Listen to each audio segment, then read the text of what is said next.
This is my interpretation and understanding of this gene key, adapted from Richard Rudd's definition of the acidic frequency in the book Gene Keys.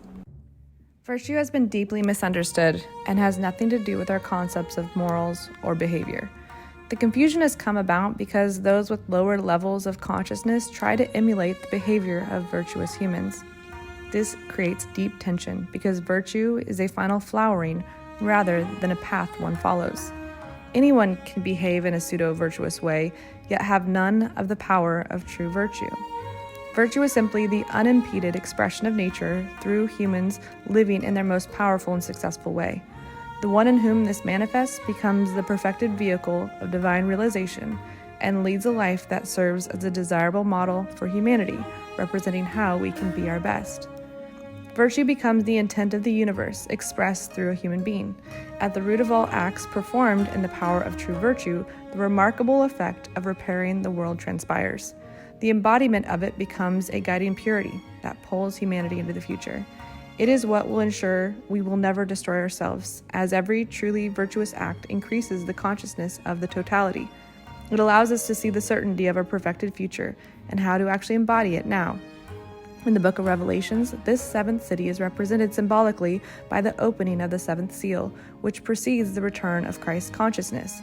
It is an energetic blueprint hidden inside of every human being, an archetype of perfected behavior that few can live up to. Those in whom this flowers becomes an energetic guide for the entire human race. These people are deeply misunderstood as they become referred to as the keepers of the world, the Illuminati, or the chosen ones. These humans simply hold the genetic code that was designed for higher consciousness to enter in order for it to spread to the collective. They are simply those who have completely surrendered to their nature, subsequently resulting in them becoming the embodiment of a virtuous and visionary leader.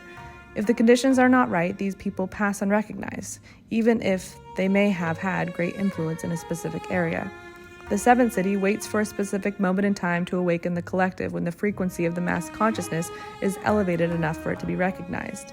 In the Ring of Union, the seventh city finds a chemical link with the 4th, 29th, and 59th gene keys, which contains the collective codes for purifying human relationships across our planet.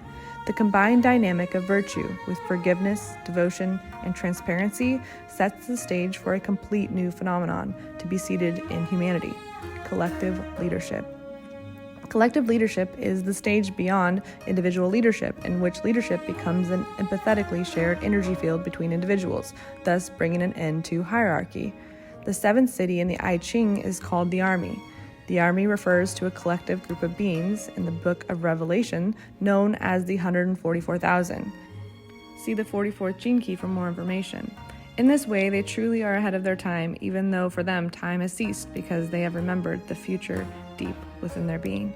These beings are a collective fractal of leaders in which the city will spontaneously flower over a cycle of many generations. They'll be found at all levels of society. The core essence of each of these beings or leaders is virtue, the seventh city, and the language that unites them is empathy, the 13th city. Ultimately, the seventh city contains the seed of the future human and concerns children, which are our future. As the seventh city flowers in humanity, one of the first places it will manifest is through parents and teachers. Children who grow up among virtuous people need no other kind of education or guidance. The greatest key is that children who grow up in the aura of true virtue will take that energy into whatever sphere of life they move through, and in doing so, they will slowly and surely transform the future of our planet.